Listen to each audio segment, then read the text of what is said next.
Hello, most welcome है आप सभी का मेरे इस channel science with baby Elisa में। और आप लोगों ने मेरे इस पे चैनल पे एक वीडियो भी देखा होगा और हमने तो बताया था कि साइंस को एक महीने में कवर करना है। और मैंने एक शॉर्ट वीडियो में ये भी डाला था कि 12 जनवरी से क्लासेस स्टार्ट होंगी, बट उस दिन नेटवर्क इशू की वजह से क्लास अपलोड नहीं हो पाई थी और थोड़ा सा लाइटिंग की प्रॉब्लम थी। एक्चुअली मैं यूट्यूब पे न्यू हूँ, तो अभी थोड़ा सा मुझे इस बारे में पता नहीं है, तो धीरे धीरे करके मैं अरेंजमेंट सारे कर रही हूँ।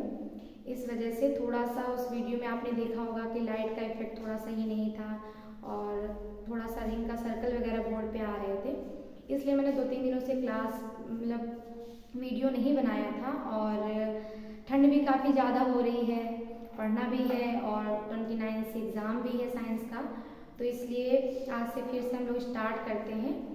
और आपने लास्ट वीडियो में तो देखा था कि मैंने बताया था कि फिजिक्स से हम लोग स्टार्ट करें। प्रकाश का परावर्तन तथा अपवर्तन हमारा पहला चैप्टर था और हमने स्टार्ट किया था प्रकाश के परावर्तन में। तो हमने बताया था आप सभी को कि प्रकाश का परावर्तन में सबसे पहले हम प्रकाश का परावर्तन पढ़ रहे थे, तो हमें उसके प्रकाश के बारे में पता होना चाहिए। तो लास्ट वीडियो में हमने ये बताया था कि प्रकाश का परावर्तन क्या होता है, ठीक है। तो आई होप आप सभी लोग रिवाइज करके आए होंगे और आप लोगों को जो समझ में नहीं आया होगा उसको कमेंट करिएगा। मैं नेक्स्ट वीडियो में आपको सब समझाने की कोशिश करूँगी। और एक चीज़ ये है कि मैं थोड़ा ज़्यादा उसके डीप में भी मैं नहीं गई थी, इसलिए क्योंकि 29 को एग्ज़ाम है और एक महीने में हमें इसे कवर करना है, ठीक है। तो इसीलिए मैंने कुछ ज़्यादा सा उसमें अंदर डीप में नहीं गई थी। अगर आप लोगों को लगता है कि थोड़ा और डीप में जाना चाहिए तो आप लोग इसमें कमेंट कर दीजिए, ठीक है। तो आज हम लोग आगे स्टार्ट करते हैं।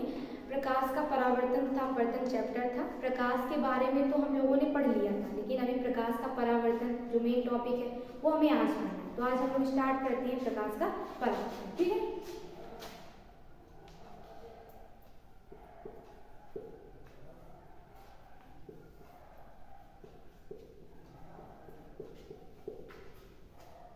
प्रकाश का परावर्तन, तो प्रकाश का परावर्तन क्या है? परावर्तन एक घटना है। तो इस घटना को पढ़ने के लिए सबसे पहले हमें ये पता होना चाहिए कि मिरर क्या होता है। मिरर यानी कि दर्पण क्या होता है। आप लोगों ने शायद देखा हो या ना देखा हो, तो आज हम बताते हैं। आपने कांच तो देखा ही होगा, है ना। कांच में क्या होता है कि हम उसके आर पार देखते हैं तो हमें उसके आर पार पूरा दिखाई देता है। जैसे कि कल मैंने बताया था, मतलब लास्ट वीडियो में मैंने बताया था कि पारदर्शक माध्यम, प्रकाश को चलने के लिए हमें माध्यम की आवश्यकता होती है। वो 3 प्रकार के माध्यम होते हैं। पारदर्शक माध्यम होता है, पारभाषक माध्यम होता है और अपारदर्शक माध्यम होता है। तो पारदर्शक माध्यम क्या होता था? मैंने बताया था कि जिससे प्रकाश आर पार जा सकता है। आर पार का मतलब है एक तरफ से उसको एक तरफ से जा रहा है और दूसरी तरफ भी वो क्रॉस करके चला जाए, उसको रुकने में कोई प्रॉब्लम ना आए, है ना। तो पारदर्शक माध्यम था। तो हमें ये जो दर्पण देखना है वो कांच से ही बनता है, ठीक है। तो एक प्रकार का कांच ही होता है। उसमें क्या करते हैं हम लोग, कांच के 2 पार्ट, 2 साइड होते हैं, एक ऊपर एक नीचे, ठीक है। तो ये परावर्तन की घटना जो हम लोग पढ़ने जा रहे हैं, इसमें जिस सतह से हमें परावर्तन कराना होता है, इसके अतिरिक्त जो दूसरी सतह होती है इसमें हम लोग पॉलिश कर देते हैं। पॉलिश तो समझते ही होंगे, ठीक है। जैसे नेल पॉलिश लगा ली जाती है, वैसे ही पॉलिश उसके ऊपर कर दी जाती है। और पॉलिश की किसकी जाती है? इसमें हम पारा या लाल ऑक्साइड का पेंट लगा देते हैं, उससे हम उसको पॉलिश कर देते हैं, ठीक है। पॉलिश का मतलब पुताई उसकी कर दी जाती है। और इस तरह से पुताई की जाती है कि मैंने बताया था कि कांच क्या होता है? पारदर्शक माध्यम होता है। उसमें लाइट हमारी जैसे ही प्रकाश उसमें जाता है तो दूसरी तरफ निकल जाता है, ठीक है। लेकिन उसमें जब हम दूसरी तरफ सतह में क्या कलई, उसको पॉलिश को कलई भी बोला जाता है कि कलई कर दी गई है उसको। जैसे ये मेरा समझ लीजिए कांच है और आपको इसके दूसरे साइड में नहीं दिख रहा, सोचिए आप, कल्पना कीजिए। तो मैंने दूसरी साइड में क्या कर दिया? पेंट कर दिए, पूरी तरीके से पेंट कर दिए, पॉलिश कर दिए, तो उसको क्या बोलते हैं? कलई बोलते हैं, ठीक है। पॉलिश अगर कर देंगे तो बोलेंगे पॉलिश कर दी है या कलई कर दी है। तो कलई या पॉलिश करते किसकी है?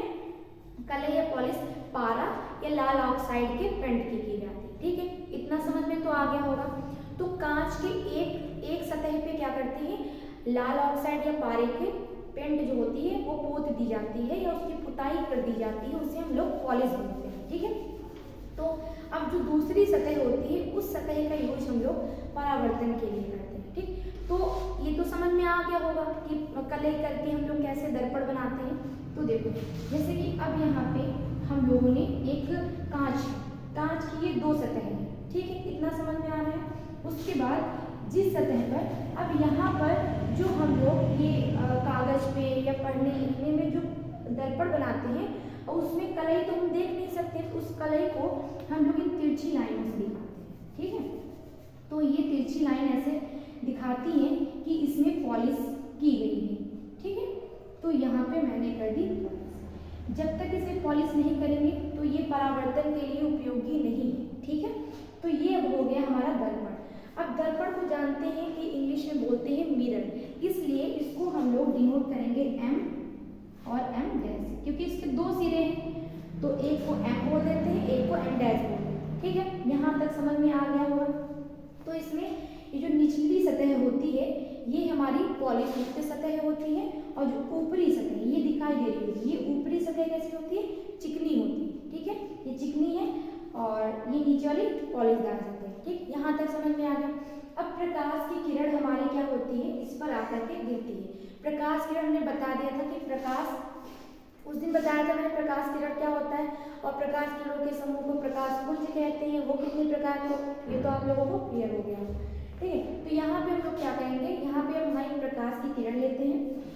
जैसे हमने कहा कि ये आकर के हमारी प्रकाश किरण आई और दर्पण के इस बिंदु पर आके गिरी। ठीक है, तो ये जो है इसको हम लोग बोलेंगे समतल दर्पण। ठीक है, दर्पण भी कई प्रकार के होते हैं, वो भी बाद में पढ़ते हैं। पहले परावर्तन है, तो परावर्तन समतल दर्पण।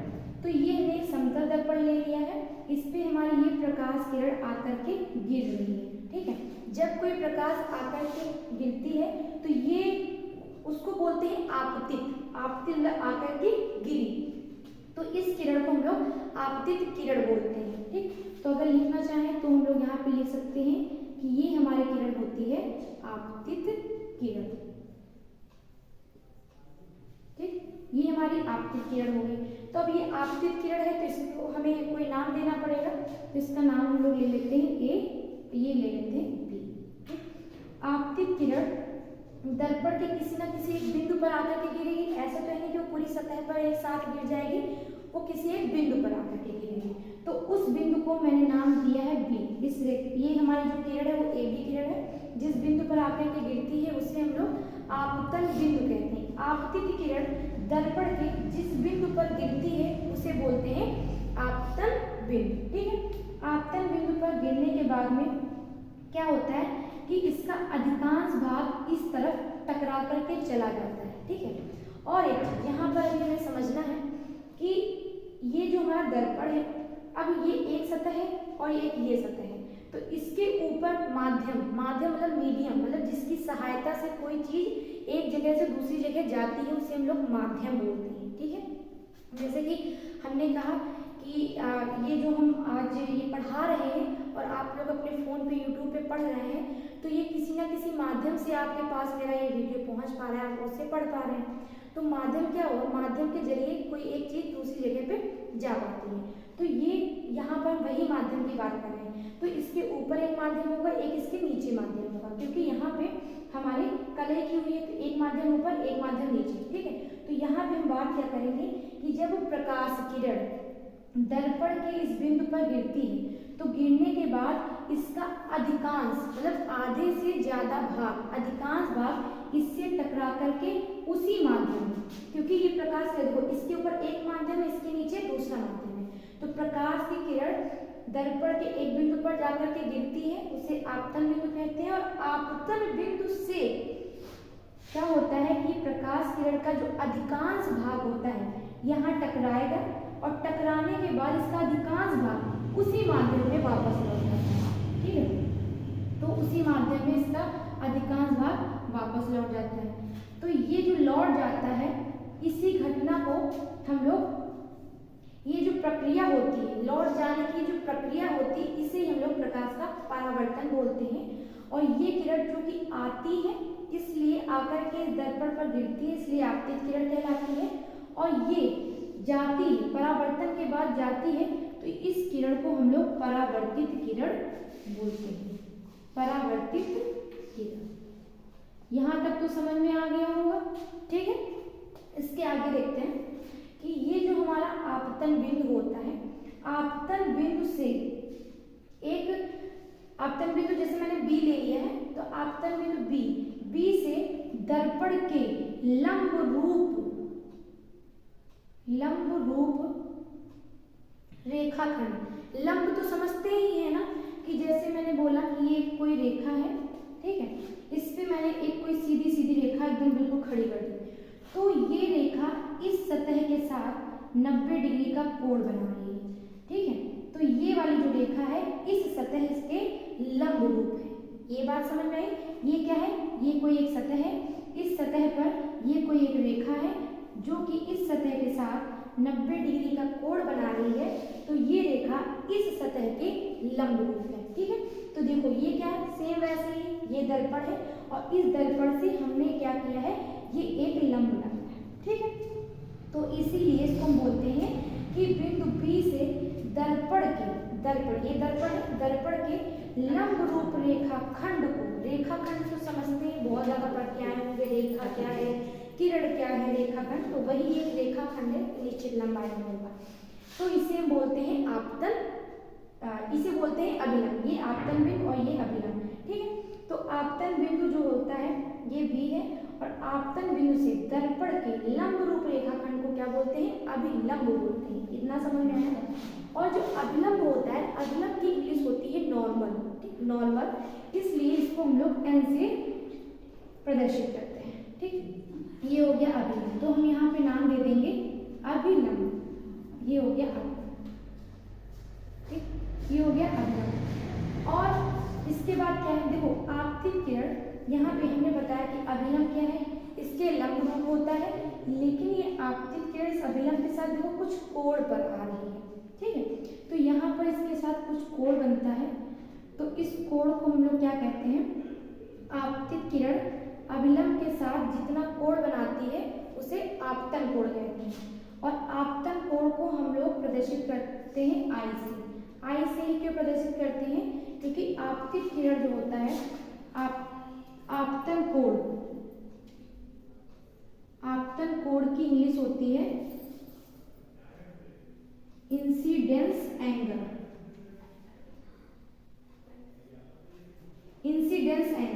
इसीलिए इसका ये जो आई होता है इसको उठा करके रख देते हैं आई, ठीक। तो आपतित किरण अभिलंब के साथ जो कोण बनाती है उसे हम लोग क्या बोलते हैं, आपतन कोण बोलते हैं। ये बात समझ में आई?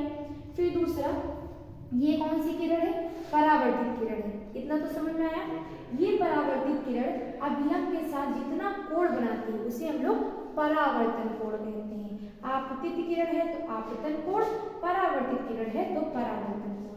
अब यहाँ पे इसको हम लोग स्मॉल r से रिप्रेजेंट करते हैं। देखो इसका परावर्तन जो कोण होता है, परावर्तन कोण, इसकी इंग्लिश होती है एंगल ऑफ रिफ्लेक्शन।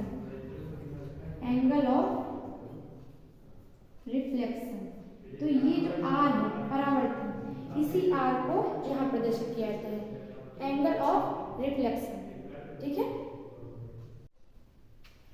तो आप लोगों को ये तो समझ में आ गया होगा कि ये क्या है, परावर्तन कोण, एंगल ऑफ रिफ्लेक्शन इसकी इंग्लिश होती है, इसे r से, इसलिए इसको r से प्रदर्शित करते हैं, परावर्तन कोण, ठीक है। तो आपतित किरण अभिलंब के साथ जो कोण बनाती है उसे हम लोग आपतन कोण कहते हैं, और परावर्तित किरण अभिलंब के साथ जो कोण बनाती है उसे परावर्तन कोण कहते हैं। इतना तो समझ में आ गया होगा, है? तो आगे देखते हैं, ये मतलब क्या होता है आपतन कोण, परावर्तन कोण। इसका मतलब ये है कि आपतित किरण कुछ ना कुछ कोण बनाते हुए इस दर्पण पे गिरती है, इसलिए जितने कोण पे गिरती है उसको हम लोग आपतन कोण का नाम दे देते हैं, और जितने कोण पे जाती है उसे हम लोग परावर्तन कोण देते हैं। इतना तो आप लोगों को समझ में आ गया होगा, ठीक है। लेकिन पूछते गए प्रकाश का परावर्तन क्या है, तो हम क्या इतना सब लिखेंगे, ऐसा तो होगा नहीं। तो इसके लिए हम लोग डेफिनेशन लिखते हैं, तो यहाँ पे इसकी डेफिनेशन कैसे होगी, लिख तो लेते हैं, इसको लर्न कैसे करेंगे, समझेंगे कैसे, ये लिखते हैं। ठीक है, तो ये क्या होती है, एक प्रकार की प्रकाश है, प्रकाश किरण प्रकाश है, ये आती है इस दर्पण पर गिरती है। तो हम लोग कहते हैं जब कोई प्रकाश किसी पॉलिशदार, इसमें देखो हमने बताया था स्टार्टिंग में कि पॉलिश कर देते हैं, तो ये पॉलिश हो जाती है पॉलिशदार तल पर, पॉलिशदार व चिकने तल पर, नीचे एक सतह पे पॉलिश है और एक सतह पर पूरी तरीके से ये चिकना है। ठीक, ये समझ में आ रहा ना। जब कोई प्रकाश किसी पॉलिशदार व चिकने तल पर गिरता है तो गिरने के पश्चात, पश्चात का मतलब क्या होता है, बाद में, गिरने के बाद, यानी पहले हो जाए, गिरेगा उसके बाद ही प्रक्रिया होगी। ठीक है, जब कोई प्रकाश किसी, या ये भी बोल सकते हैं जब कोई प्रकाश किरण, जब कोई प्रकाश किरण किसी पॉलिशदार व चिकने तल पर गिरती है तो गिरने के पश्चात उसका अधिकांश भाग, अधिकांश आधे से अधिक, अधिकांश भाग टकरा कर उसी माध्यम में लौट जाता है। उसी माध्यम मतलब जिस माध्यम में प्रकाश आई थी, जिस माध्यम से आई थी उसी माध्यम में लौट जाता है। तो प्रकाश किरण, जब कोई प्रकाश किरण किसी पॉलिशदार व चिकने तल पर गिरती है तो गिरने के पश्चात उसका अधिकांश भाग टकरा करके उसी माध्यम में लौट जाता है। प्रकाश के अधिकांश भाग का चिकने तल से टकराकर लौट जाने की इस प्रक्रिया को प्रकाश का परावर्तन कहते हैं। एक बार फिर से देखते हैं, जब कोई प्रकाश किरण या जब कोई प्रकाश किसी पॉलिशदार व चिकने तल पर गिरता है तो गिरने के पश्चात उसका अधिकांश भाग टकराकर उसी माध्यम में लौट जाता है। ठीक है, जब कोई प्रकाश किरण किसी पॉलिशदार व चिकने तल पर गिरता है तो गिरने के पश्चात उसका अधिकांश भाग टकराकर उसी माध्यम में लौट जाता है। प्रकाश के टकरा करके उसी माध्यम में लौट जाने की इस प्रक्रिया को प्रकाश का परावर्तन कहते हैं। समझ में आया? ठीक है, तो नॉर्मल ये कोई डेफिनेशन इतनी टफ नहीं है, लेकिन अगर इस फिगर को नहीं समझेंगे कि ये प्रक्रिया होती कैसे है तो ये परिभाषा याद करने में शायद प्रॉब्लम आ सकती है, लेकिन हमारे हिसाब से ये फिगर समझ में अगर आ गया होगा तो परिभाषा भी याद हो जाएगी। ठीक है, एक बार अगर और चाहें तो देख सकते हैं। ठीक है, जब कोई प्रकाश किसी पॉलिशदार व चिकने तल पर गिरता है तो गिरने के पश्चात उसका अधिकांश भाग टकरा करके उसी माध्यम में लौट जाता है। प्रकाश के उसी माध्यम में टकरा करके लौट जाने की इस प्रक्रिया को प्रकाश का परावर्तन कहते हैं। आपको अब इतना तो समझ में आ गया होगा। ठीक है, ये डेफिनेशन इम्पोर्टेंट है और ये फिगर भी इम्पोर्टेंट है। ठीक है, अगर आपसे पूछा जाए पेपर में कि प्रकाश का परावर्तन कैसे कहते हैं या प्रकाश का परावर्तन क्या है, तो आपको उस डेफिनेशन, ये जो मैंने डेफिनेशन अभी बोली थी, उस डेफिनेशन के साथ में आपको इस फिगर को भी मेंशन करना होगा, यानी कि साइड में बनाना होगा। ठीक है, तभी वो हमारी डेफिनेशन पूरी सही मानी जाएगी। ठीक, इतना समझ में आ गया होगा। इस डेफिनेशन को लिख करके बता देते हैं कि कैसे लिखना है। कुछ बच्चे नहीं इतनी जल्दी इंग्लिश सुन पा रहे होंगे या लिख पा रहे होंगे तो लिख देते हैं, आप लोग उसका स्क्रीनशॉट ले लीजिएगा।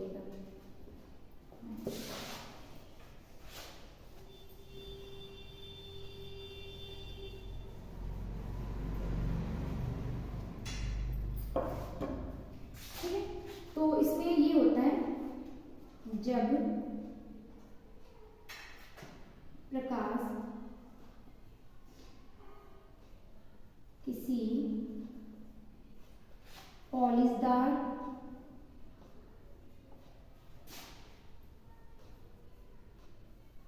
व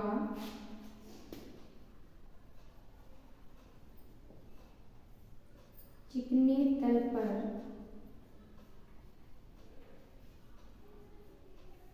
गिरता है। देखिए यहाँ पे हम क्या कर रहे हैं, पॉलिशदार व चिकने तल बोल रहे हैं। ऐसा क्यों बोल रहे हैं? क्योंकि इसकी एक सतह पे पॉलिश है और एक सतह पे ये चिकना है, इसलिए हम ये दोनों बातें एक साथ बोल रहे हैं। तो ये क्या है, एक प्रकार से तल है। ठीक है, इसको बिंदु नहीं बोलेंगे, तल। जब प्रकाश किसी पॉलिशदार व चिकने तल पर गिरता है तो गिरने के पश्चात प्रकाश का गिरने के पश्चात प्रकाश का अधिकांश भाग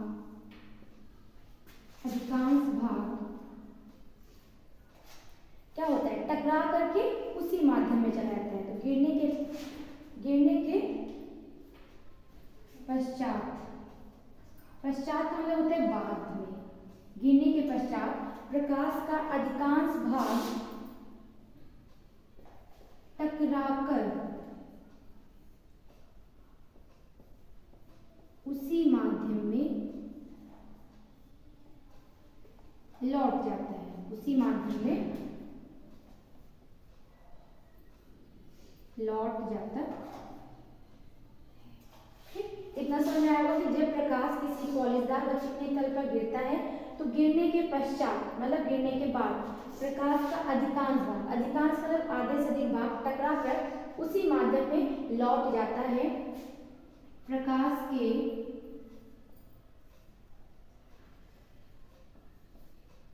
लौट जाने की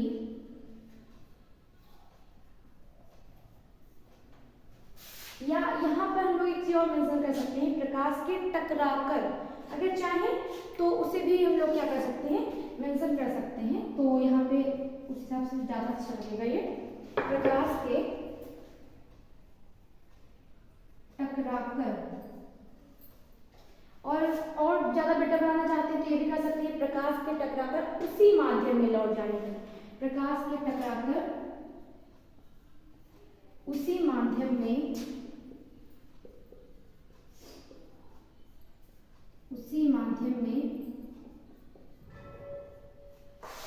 लौट जाने की इस प्रक्रिया को प्रकाश का परावर्तन कहते हैं। एक बार चेक कर लेते हैं, जब प्रकाश किसी पॉलिशदार और चिकने तल पर गिरता है तो गिरने के पश्चात प्रकाश का अधिकांश भाग टकराकर उसी माध्यम में लौट जाता है। प्रकाश के टकराकर उसी माध्यम में लौट जाने की इस प्रक्रिया को प्रकाश का परावर्तन कहते हैं। प्रकाश का परावर्तन कहते, ठीक है।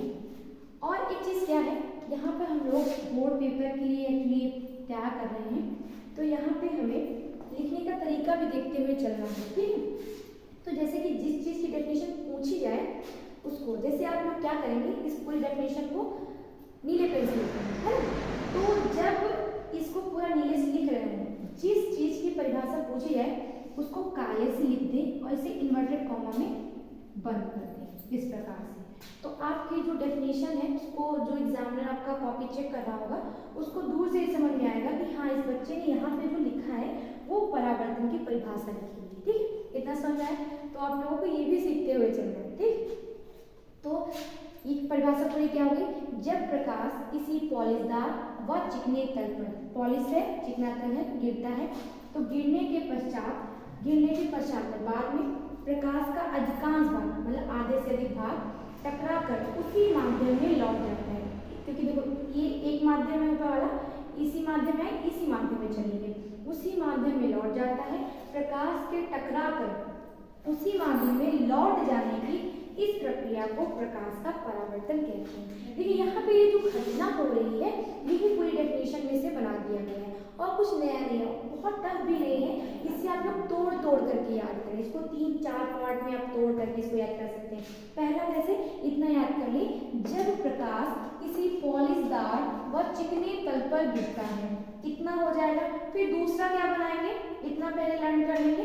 तो गिरने के पश्चात प्रकाश का अधिकांश भाग, तो गिरने के पश्चात प्रकाश का अधिकांश भाग टकराकर उसी माध्यम में लौट जाता है। ये 3 स्टेप हो जाएंगे, 3 स्टेप में ऐसे इतना याद हो जाएगा। चौथे स्टेप में क्या होगा, प्रकाश के टकराकर उसी माध्यम में लौट जाने की इस प्रक्रिया को प्रकाश का परावर्तन कहते हैं। तो अगर आप लोग तोड़ करके याद करेंगे तो बहुत आसानी से याद हो जाएगी। और आप लोग क्या करिएगा कि इसको जब मैंने बताया है फिगर बना करके, डेफिनेशन लिख करके अभी हम कर देंगे, तो आप लोग स्क्रीनशॉट ले लीजिएगा, इसको लर्न कर लीजिएगा और उसके बाद लर्न करने के बाद अपने आप एक बार इसको लिख करके भी देख लीजिएगा, ठीक है। तो आप लोग एक बार इसका स्क्रीनशॉट ले लीजिए, फिर इसके बाद हम लोग ये प्रकाश का परावर्तन की घटना है तो इसके हमें 2 नियम पढ़ने हैं, तो इसके बाद नियम लिखते हैं। ठीक है, इसका एक बार स्क्रीनशॉट ले लीजिए।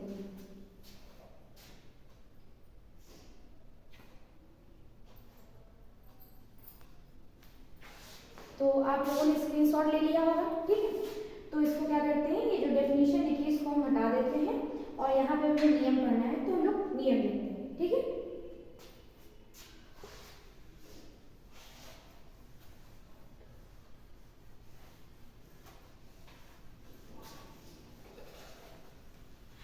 तो डेफिनेशन तो समझ में आ गई होगी। अब हम लोग इससे रिलेटेड नियम देख लेते हैं। तो प्रकाश के परावर्तन के 2 नियम होते हैं। ठीक है, इसमें से ये दोनों नियम काफी ज्यादा परिभाषा से ज्यादा नियम पूछे जाते हैं, लेकिन नियम अपने आप डायरेक्टली तो आएंगे नहीं जब तक हम लोग इसके घटना के बारे में नहीं पढ़ेंगे, इसलिए घटना पढ़ना बहुत ज्यादा जरूरी था। अब दूसरा, यहाँ पे पहली बात ये है कि परावर्तन से संबंधित अगर परिभाषाएं आप लोगों को आ जाए तो नियम ज़्यादा अच्छे से आएंगे। तो हमारे हिसाब से आप लोगों को पहले इनके बारे में जो चीज़ें यूज हुई हैं उनको बारे में पता होना चाहिए। ठीक है, तो यहाँ पे हमें 4-5 चीज़ें देखनी है। तो सबसे पहले हम लोग देख लेते हैं, सबसे नंबर 1 पे है परावर्तक पृष्ठ। सबसे पहले हमको देखना है परावर्तक पृष्ठ, फिर दूसरा हमको देखना है आपतित किरण, आपतित किरण, फिर तीसरा हमें देखना है परावर्तित किरण, परावर्तित किरण। ठीक है, तो उसके बाद हमें चौथा देखना है, ये जो हम लोग आपतन बिंदु देख रहे थे। देखिए आप लोग इसको किसी भी पॉइंट से नोट कर सकते हैं, कोई प्रॉब्लम नहीं है। हमने यहाँ बी ले लिया है, P, Q, R, X, Y, Z कुछ भी ले सकते हैं। फिर अगला हम लोग देखेंगे आपतन बिंदु, आपतन बिंदु। ठीक है, फिर उसके बाद हम लोग 5वां देखेंगे। 5वां क्या होगा, अभिलंब, अभिलंब हो जाएगा। फिर छठा हमारा क्या हो जाएगा, अभिलंब पर आपतन कोण, आपतन कोण। और 7वां हमारा हो जाएगा परावर्तन कोण, परावर्तन कोण।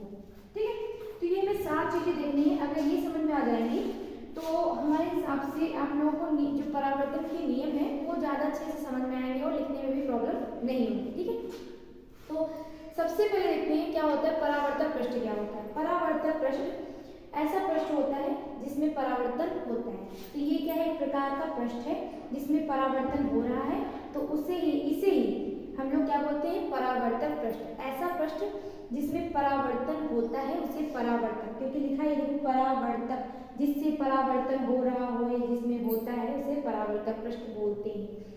तो ये बात तो समझ में आ गई होगी पहला। फिर उसके बाद दूसरा है हमारे आपतित किरण। आपतित किरण क्या होती है कि प्रकाश की जो किरण हमारे दर्पण पर आकर के गिरती है, प्रकाश की किरण समतल, जो प्रकाश की किरण समतल दर्पण पर आकर के गिरती है उसे हम लोग आपतित किरण कहते हैं। और इसमें ए बी हमारी क्या है, आपतित किरण है। ठीक है, इतना पता है। फिर उसके बाद ये हो गया। फिर तीसरा हमारी आती है परावर्तित किरण। तो परावर्तित किरण क्या होती है, देखिए जब ये आती है तो इस बिंदु पर आकर के गिरती है, हमें पहले ये लिखना चाहिए था बट कोई प्रॉब्लम नहीं है। ये आकर के जिस बिंदु, आपतित किरण दर्पण के जिस बिंदु पर आकर के गिरती है उससे हम लोग क्या बोलते हैं, आपतन बिंदु बोलते हैं। तो ये हमारा आपतन बिंदु हो गया। गिरने के बाद यहाँ पे हमने बताया कि परावर्तन की घटना होती है। तो परावर्तन की घटना में ये यहाँ पर गिरने के पश्चात अधिकांश भाग लौट जाता है।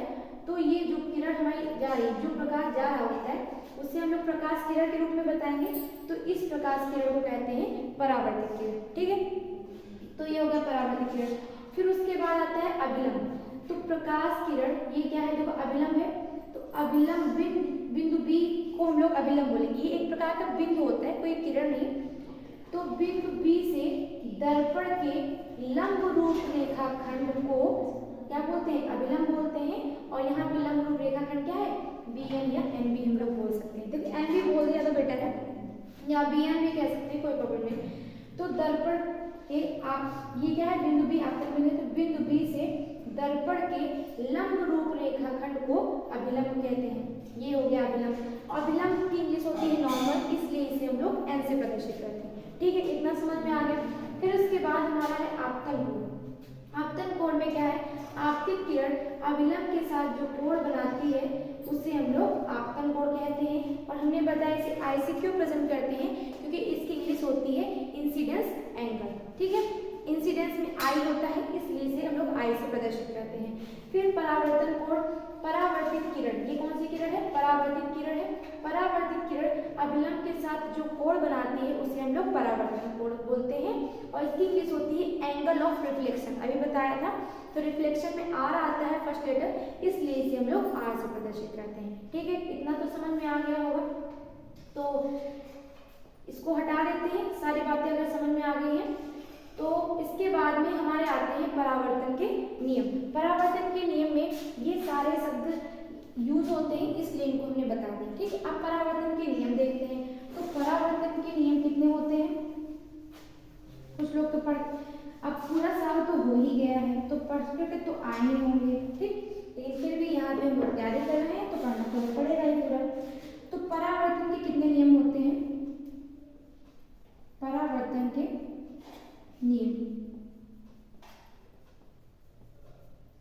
ठीक, परावर्तन के हमारे दो नियम होते हैं। ठीक, दो नियम होते हैं और दोनों नियम पूछे आते हैं पेपर में। तो देखते हैं पहला नियम क्या है, बहुत टफ नहीं है, बहुत आसान है। तो नियम ये है कि आपतित किरण आपतन बिंदु, इस ये जो अभिलंब होता है, बताया ना कि बिंदु बी से दर्पण के लंब रूप रेखाखंड को, तो बिंदु बी से ही है तो आपतन बिंदु पर ही तो अभिलंब रहेगा। आपतित किरण, पहला नियम क्या होगा, आपतित किरण आपतन बिंदु पर अभिलंब तथा परावर्तित किरण। फिर से देखें, आपतित किरण तथा आपतन बिंदु पर अभिलंब तथा परावर्तित किरण, तीन चीजें हमें बोलनी है, एक दो को एक साथ में, और आपतित और परावर्तित तीन चीजें होती हैं। ठीक है, आपतित किरण आपतन बिंदु पर अभिलंब तथा परावर्तित किरण तीनों एक ही तल पर बोलते हैं। ये क्या है, एक प्रकार का तल है, बिंदु नहीं बोलना है। यहाँ पे आपको समझ में आ रहा है कि ये एक बिंदु है, लेकिन ये बिंदु नहीं, ये प्रकाश गिरता है और जाता है तो किसी बिंदु से नहीं, एक तल पर गिरता है।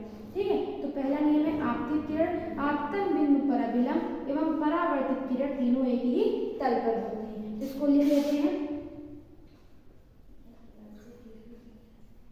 आपतित किरण आपतन बिंदु पर अभिलंब, ये क्या है, आपतन बिंदु है, आपतन बिंदु पर अभिलंब, आपतन बिंदु पर अभिलंब एवं, ये कौन सी है, परावर्तित किरण है, एवं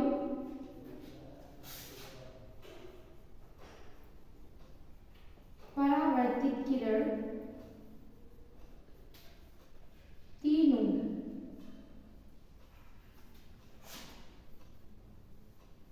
एक ही तल में होते हैं, एक ही तल में होते हैं।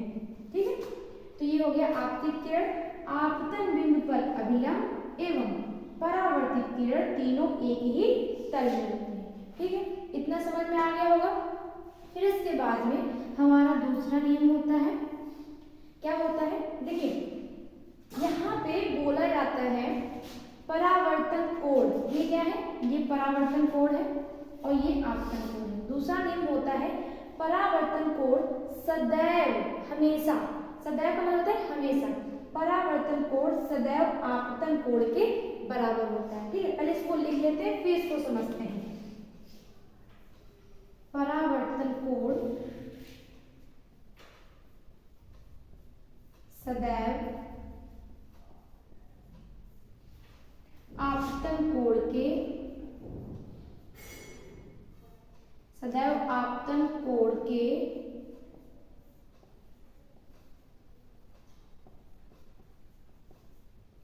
बराबर होता है। ठीक है, तो परावर्तन कोण सदैव आपतन कोण के बराबर होता है। यहाँ पे क्या इंपॉर्टेंट बात है ये देखना है, हम ये बोल रहे हैं कि परावर्तन कोण सदैव आपतन कोण के बराबर होता है। हमने ये नहीं बोला कि आपतन कोण सदैव परावर्तन कोण के बराबर होता है ना। तो अब ये बात हो गई कि हम ये क्यों नहीं बोल सकते कि आपतन कोण सदैव होता है, जब दोनों इक्वल ही है तो क्यों नहीं बोल सकते। इसलिए नहीं बोल सकते हैं क्योंकि आपतन कोण प्रकाश पर जितने कोण पे आएगी वो हमेशा उतने पर ही जाएगी। ठीक है, हम पहले से ये नहीं निश्चित कर सकते कि जितने पे जा रही है उतने पर ही हमेशा आएगी, ये तो कह नहीं सकते, लेकिन हाँ इतना तो कह सकते हैं कि जितनी आएगी उतनी ही जाएगी। ठीक है, इसीलिए बोलते हैं परावर्तन कोण सदैव आपतन कोण के बराबर होगा। कभी भी ये नहीं लिखेंगे कि आपतन कोण सदैव परावर्तन कोण के बराबर होगा, है ना। जैसे होता क्या है, एग्जाम में आता है तो स्टूडेंट क्या करते हैं, यहाँ पे आपतन और यहाँ पे परावर्तन कर देते हैं। 2 नंबर का प्रश्न था, 1 नंबर से मिल पाता है, क्यों, इसीलिए क्योंकि वो इसको चेंज कर देते हैं, और चेंज करने में क्या होगा, गलत हो जाएगा, क्योंकि कभी ऐसा होता ही नहीं है कि जाने वाले की संख्या पहले पता हो या जाने वाले की मात्रा पहले पता हो, आने वाले को बाद में पता है। हमेशा क्या होता है कि आने वाला जितना होगा उतना ही जाने वाला होगा। ठीक है, ये कह सकते हैं, इसीलिए इसको ध्यान में रखना कि परावर्तन कोण सदैव आपतन कोण के बराबर होते हैं। यहाँ तक समझ में आया। तो ये 2 हमारे परावर्तन के नियम है, आप लोग इनका स्क्रीनशॉट ले लें, फिर इसके बाद हम लोग इसके आगे बढ़ते हैं। ठीक है,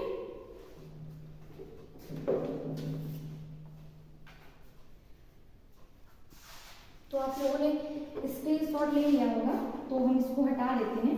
ठीक, तो सबसे पहले हम लोगों ने परावर्तन देख लिया क्या होता है, फिर परावर्तन की परिभाषा भी हमने देखी, घटना भी पूरी समझ ली, परावर्तन की परिभाषा क्या है ये भी समझ लिए, फिर ये देख लिए कि परावर्तन से संबंधित परिभाषाएं क्या होती है ये भी देख लिए, फिर उसके बाद में हमने परावर्तन के नियम भी देख लिए। ठीक है, अब आती है बात कि परावर्तन कितने प्रकार के होते हैं। देखिए क्या है कि यहाँ पर हमारा क्या था, ये बिल्कुल चिकना प्रश्न था। ठीक है, पॉलिश तो थी लेकिन ये बिल्कुल चिकना प्रश्न लिया था। लेकिन क्या ऐसा हो सकता है कि अगर ये प्रश्न चिकना ना हो, खुरदुरा हो जाए तो क्या होगा, तो उसी आधार पर ये परावर्तक प्रश्न एक बार चिकना भी हो सकता है, खुरदुरा भी हो सकता है। तो इस आधार पर परावर्तन हमारे 2 प्रकार के होंगे, एक चिकने प्रश्न में होंगे और एक खुरदुरे प्रश्न में होंगे। तो हम लोग वो देख लेते हैं परावर्तन के प्रकार।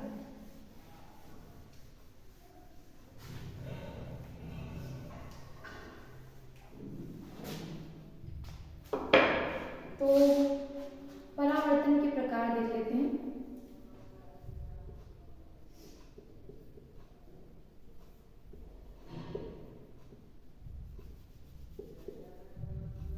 ठीक है, तो ये परावर्तन जो है उनको मतलब प्रकार कैसे बने, तो किसी भी चीज के प्रकार जो होते हैं किसी ना किसी आधार पर होते हैं।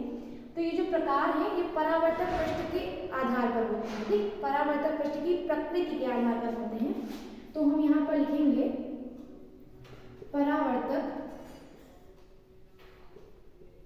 पृष्ठ की प्रकृति के आधार। ये बात क्या है, ये इंपॉर्टेंट बात है, परावर्तक पृष्ठ। ठीक है, कि प्रकृति के आधार पर परावर्तन कितने प्रकार के होते हैं, 2 प्रकार के होते हैं। परावर्तन 2 प्रकार के होते हैं। ठीक है, 2 प्रकार के होते हैं। अब वो कौन कौन से परावर्तन होते हैं, ठीक है, 2 प्रकार के। पहला परावर्तन जो होता है वो नियमित परावर्तन होता है। ठीक है, नियमित क्या होता है इसको भी हम समझते हैं। तो पहला हमारा होता है नियमित परावर्तन, और दूसरा हमारा होता है, इधर देख लेते दोनों को साथ में लेकर चलेंगे तो ज्यादा अच्छे से समझ में आ जाएगा। ठीक है, और जो दूसरा होता है उसे हम लोग बोलते हैं अनियमित। और इसका एक दूसरा नाम होता है विसरित। हो सकता है आपके एग्जाम में अनियमित ना बोल के विसरित डायरेक्ट पूछ लें, क्योंकि ये तो होता ही होता है, ये इसमें थोड़ा सा कंफ्यूजन हो जाता है, इसलिए इसको पूछ सकते हैं और उसमें आपको अनियमित ना लिख करके विसरित भी लिख सकते हैं। तो अनियमित का दूसरा नाम होता है विसरित, अनियमित या विसरित परावर्तन। ठीक है, तो ये अब बात आती है कि ये दोनों जो अलग हैं तो कुछ ना कुछ तो इसमें चेंज होगा। इसमें परावर्तक प्रश्न बताया कि इसके आधार पर परावर्तन कितने प्रकार के होते हैं, 2 प्रकार के होते हैं। तो परावर्तक प्रश्न ही इसमें कुछ अलग होगा, इसमें कुछ अलग होगा। ठीक है, तो इसमें जो परावर्तक प्रश्न होता है वो पॉलिशदार यानी कि पॉलिश युक्त पॉलिश युक्त व चिकना होता है। ठीक है, इसमें जो परावर्तक पृष्ठ चिकना कौन, पॉलिश युक्त व चिकना कौन होता है, परावर्तक पृष्ठ होता है, परावर्तक पृष्ठ होता है। और इसमें क्या होता है, अनियमित या विशेष परावर्तन में इसमें हमारा खुरदरा पृष्ठ होता है, खुरदरा। ठीक है, तो इसमें हमारा खुरदरा पृष्ठ होता है और इसमें हमारा पॉलिश युक्त व चिकना पृष्ठ होता है। परावर्तक पृष्ठ कैसा होता है, पॉलिश युक्त व चिकना, और इसमें होता है खुरदरा। ठीक है, तो अब देख लेते हैं कि अभी हमने परावर्तन की घटना देखी थी, वैसे अगर इसमें हम वही घटना देखें पॉलिश युक्त या चिकने में, तो जैसे भी पहले वाले में देखी थी सेम वैसे ही होगा। और उसमें कैसा होगा, उसमें थोड़ा सा नया देखने को मिलेगा, बट इसमें बिल्कुल सेम वैसे ही होगा। तो यहाँ पर हमारा एक पॉलिश युक्त व चिकना हम परावर्तक पृष्ठ ले लेते हैं। तो ये हमारा एक, ये हमने क्या कर दी, इस पर पॉलिश कर दी। पॉलिश को हम लोग ऐसे दिखाएंगे, ये हमने पॉलिश कर दी। ये क्या है, हमारा परावर्तक पृष्ठ है। परावर्तक पृष्ठ एक प्रकार का मिरर ही है, ये मिरर ही है। ठीक है, तो इससे क्या है, ये प्रकाश किरणें आकर के गिरती हैं। जो प्रकाश किरणें इसमें आकर के गिरती हैं, इनको क्या बोलते हैं, आपतित किरणें बोलते हैं।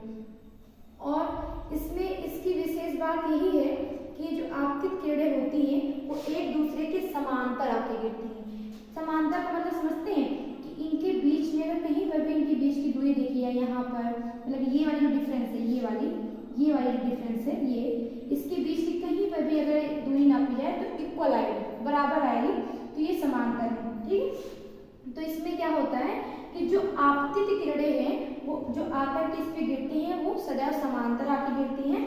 और जब परावर्तन होता है, परावर्तन क्या होता है, गिरने के बाद उसका टकरा करके उसी माध्यम में और जाने की प्रक्रिया परावर्तन होती है। तो ये परावर्तन में भी क्या होगा, परावर्तित किरणें जो होती हैं वो भी एक दूसरे के समांतर ही जाती हैं। ठीक है, तो यहाँ पे आप लोग देख पा रहे होंगे कि यहाँ पर देखो ये वाली जो हमारी किरणें हैं ये परावर्तित हैं और ये वाली जो है वो हमारी आपतित हैं। तो आपतित किरणें वो एक दूसरे के समांतर है और परावर्तित किरणें एक दूसरे के समांतर हैं। तो इसकी विशेष बात यही है कि जिस परावर्तन में आपतित किरणें परावर्तित किरणें आपतित किरणें एक दूसरे के समांतर आती हैं, परावर्तन के पश्चात परावर्तित जो किरणें होती हैं वो भी एक दूसरे के समांतर होती हैं, तो वो हमारा परावर्तन नियमित परावर्तन कहलाता है। ठीक है, इतना आ गया। इसके बाद ये तो नॉर्मल है, बिल्कुल पहले जैसा है। खुरदुरा पृष्ठ में कैसे होता है कि जैसे हमने कहा कि ऐसा कोई हमारा पृष्ठ है, ठीक है, और इसमें क्या है, पॉलिश कर दी। देखिए पॉलिश तो करना पड़ेगा क्योंकि क्या है, परावर्तक पृष्ठ है, परावर्तन करने के लिए पॉलिश का होना जरूरी है। ठीक है, तो ये हो गया M और ये हो गया M डैश। ठीक है, इतना समझ में आया।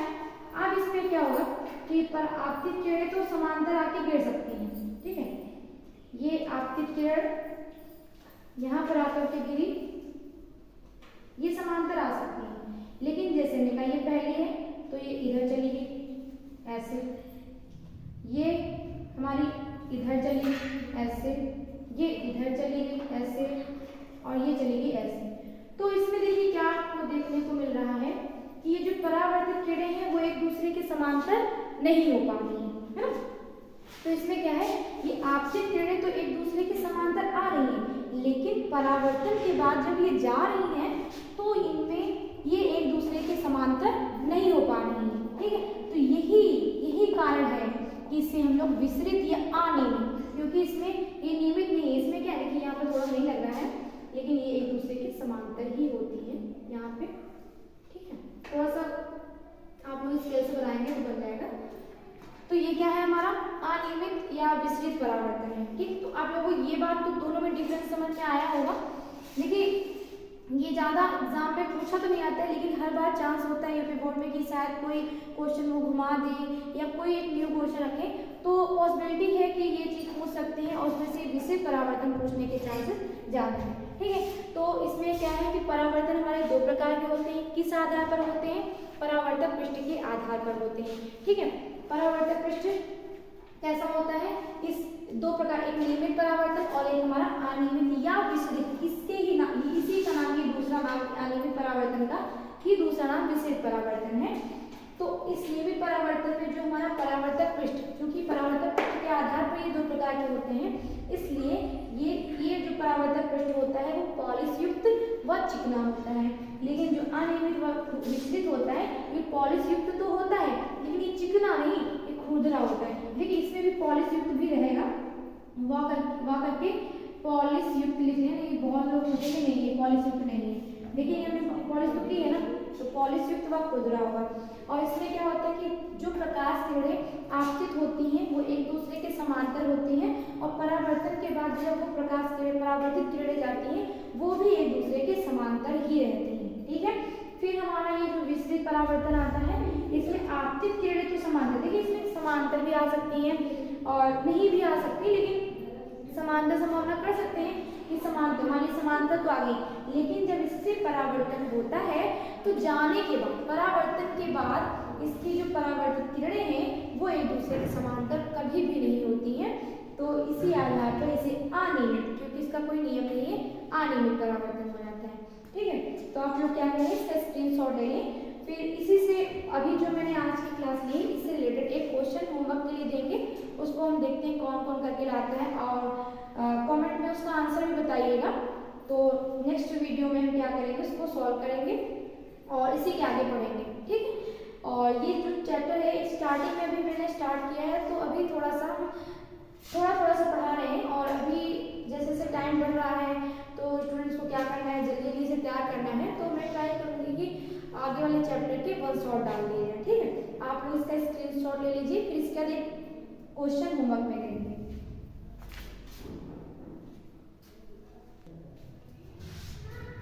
तो ये 2 क्वेश्चन हैं जो आप लोगों को होमवर्क में करने हैं। इसको जितना मैंने कराया है सबका स्क्रीनशॉट आप लोगों को कहा था लेने के लिए, आप लोगों को सारा पढ़ लीजिएगा, और उसके बाद आपको ये 2 क्वेश्चन सॉल्व करने हैं। अगर आपने अच्छे से पढ़ लिया होगा तो ये 2 क्वेश्चन आपके बहुत अच्छे से सॉल्व हो जाएंगे। पहला ये है कि यदि किसी समतल पृष्ठ पर आपतित किरण अभिलंब के साथ 45 डिग्री का कोण बनाती है, तो समझ सकते हैं आपतित किरण आपतन कोण बनाएंगे, तो परावर्तित किरण अभिलंब के साथ कितने डिग्री का कोण बनाएंगे। पहला क्वेश्चन ये है बहुत इजी, देखते हैं कौन कौन कर पाता है। सेकंड ये है नियमित व विस्तृत परावर्तन के लिए परावर्तक पृष्ठ किस प्रकार का होना चाहिए, जो कि अभी हम लोग लास्ट में बिल्कुल पढ़े हैं। तो आज ये इतना बहुत ज़्यादा हो गया है, और इतना आप लोगों को अच्छे से पढ़ना है। धीमे धीमे करके आप ये क्या करेंगे कि ये थोड़ा थोड़ा सा टॉपिक अभी थोड़ा थोड़ा डाल लें, धीमे धीमे जब आप लोगों की आदत हो जाएगी तो हम बड़े बड़े वीडियो डालेंगे। और अगर टाइम जैसे कम हुआ और पढ़ाना ज़्यादा होगा तो हम एक दिन में 2-2 वीडियो भी डाल देंगे, जिससे आप लोग अच्छे से पेपर से पहले तैयार कर लें। ठीक है, तो ये 2 क्वेश्चन हैं आप लोगों के, आप लोगों को अच्छे से करने हैं, और इन दोनों क्वेश्चन के आंसर देखते हैं कि कौन कौन दे पाता है, और जो आंसर आए उसको आप लोग कमेंट कीजिएगा, और हमारे चैनल को लाइक, शेयर और सब्सक्राइब कीजिए। ठीक है, थैंक यू।